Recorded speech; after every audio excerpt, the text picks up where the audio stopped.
Guys দেখো, এটা অনেক দিনকার ভিডিও।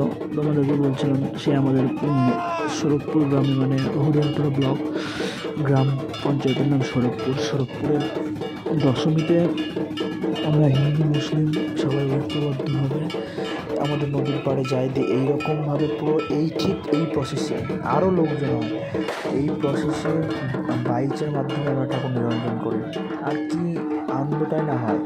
আমাদের গ্রামে 6-7টা ঠাকুর থাকে, পাশের গ্রাম থেকে 6-7টা আসে ওই পার থেকে। সবাই মিলে একসঙ্গে আনন্দ করি। গোটা নদীতে আমরা বাইচ খেলি, গোটা নদীতে ভরপুর নদী, সেই জল থাকে আর বাইচের নৌকো সেই হয়। যে যার মতো আনন্দ করে। ওপরে ধরো কেউ নিয়ে নেয়, ধরো কেউ বক্স নিয়ে মাইক নিয়ে নাচতে যায়, যে যার মতো এনজয় করে। তারপরে ধরো এরকমভাবে এনজয় করতে করতে আমাদের এই যে ঐতিহ্যটা কিন্তু সেই জায়গায় যায়। ঐতিহ্যের একটা আলাদা জায়গা আছে আমাদের শরৎপুর খুব সুন্দর জায়গা।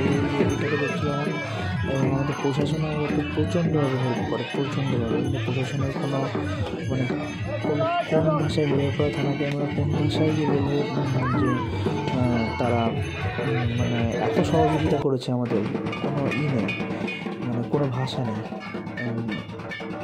খুব ভালো। এবং আমাদের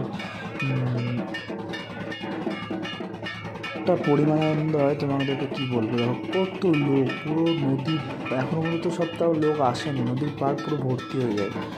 কী বলবো তোমাকে, আমার সেই সময় তো আর ফুটেজ তোলা। দেখো নদীর জলটা কি সুন্দর, মানে তোমাদেরকে কী বলবো, একদম টলটলে জল। ওই দেখো সামনে মসজিদ দেখা যাচ্ছে, সেই আনন্দ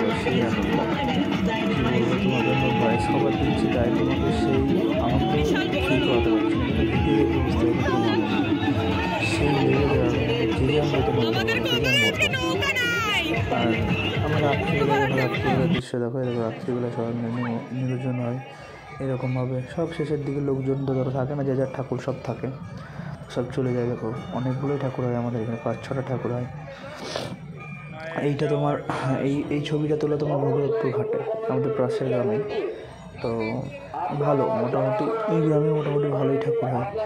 আর দেখো রাত্রিবেলায় আমাদের খলিলাবাদ ঘোষ করার যে ভাসান, সেই ভাসানে ওরা ঠাকুর নদীতে নিয়ে যায় না, ওরা মন্দিরে রাখে, যেরকম একটু এনজয় করে নেচাফোটা করে ঠাকুর নিরঞ্জন দিয়ে দেয়। যাই হোক, সবাই ভালো থাকবো, তোমাদেরকে আনন্দ দেওয়াই আমার কাজ।